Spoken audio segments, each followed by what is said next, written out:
नमस्कार, आप देख रहे हैं इंडिया लाइव टुडे 24 न्यूज। तो चलिए रुक करते हैं आज की प्रमुख और बड़ी खबर पर। 24 के दंगल में 10 का दम पाने को मैदान में उतरेंगे हरियाणा के 5 दल, सजने लगा अखाड़ा।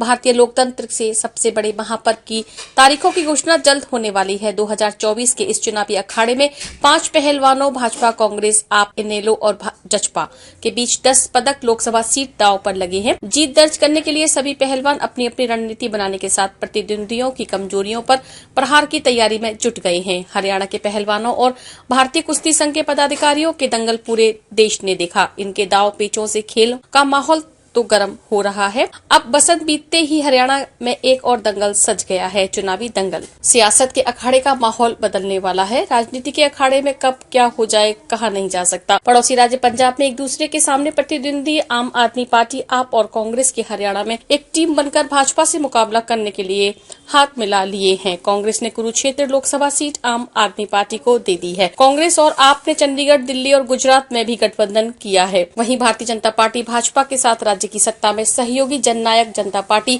जचपा एनडीए में तो शामिल है, लेकिन लोकसभा चुनाव में गठबंधन को लेकर फैसला नहीं हुआ है। जचपा ने भाजपा के साथ गठबंधन के लिए कमेटी बनाई है। 2024 के चुनावों में 7 सीटों पर जीत हासिल करने वाली भाजपा ने 2019 में सभी 10 सीटों पर जीत हासिल कर सभी को चारों खाने चित कर दिया था। इस बार दंगल में कहां किसकी पीठ लगती है, इस पर सबकी निगाहें रहेंगी।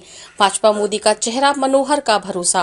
प्रधानमंत्री नरेंद्र मोदी के चेहरे और मुख्यमंत्री मनोहर लाल के भरोसे पर भाजपा एक बार फिर से सभी 10 सीटों पर कमल खिलाना चाहती है। किसानों के आंदोलन और फसल बीमा भुगतान में देरी से किसान वर्ग में पार्टी को कुछ मुश्किलें आ सकती हैं, लेकिन सरकारी नौकरियों का पिटारा मनोहर लाल के लिए तुरुप का इक्का साबित हो सकता है। पार्टी रोहतक, कुरुक्षेत्र और करनाल लोकसभा क्षेत्र में प्रत्याशी बदलने के मूड में है। इन सीटों वर्तमान सांसदों को या तो दूसरी संसदीय क्षेत्रों से उतारा जा सकता है या फिर उन्हें विधानसभा चुनाव के दंगल के लिए रिजर्व कर लिया जाए। रतनलाल कटारिया के निधन से अंबाला सीट पर नया प्रत्याशी आना स्वाभाविक है। जचपा के साथ गठबंधन को लेकर भी पार्टी ने अभी तक कोई फैसला नहीं लिया है।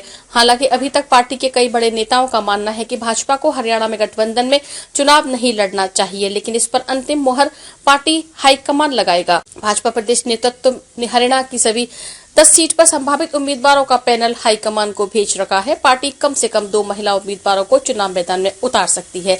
हालांकि भाजपा राज्य में 10 साल से सत्ता में है, इसलिए एंटी एक्म्बेंसी फैक्टर से इनकार नहीं किया जा सकता, लेकिन मोदी नाम के सहारे नैया पार लगाने की पार्टी की पूरी कोशिश रहेगी। खबरों में अब तक के लिए बस इतना ही।